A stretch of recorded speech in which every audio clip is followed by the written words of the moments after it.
You ask Tiger to calculate. This deals with finding the midpoint between 2 points. The midpoint between the 2 points is -2.5, -1.5. Let's solve it step by step. Plot the 2 points and calculate the midpoint using the formula. The coordinates of point 1 are x1 equals 7, y1 equals 8.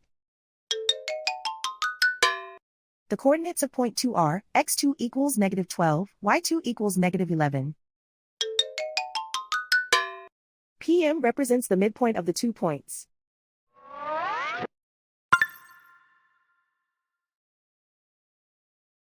Use the x values in the midpoint formula to find the midpoints x. x1 equals 7.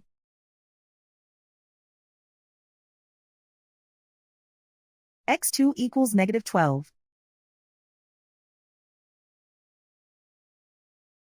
Simplify the arithmetic.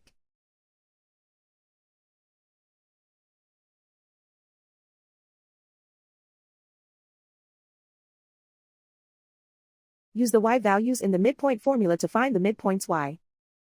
y1 equals 8.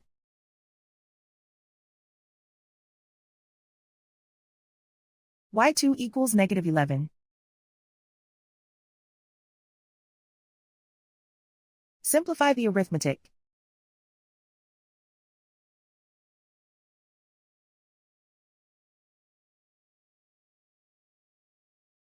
And so, the midpoint is -2.5, -1.5.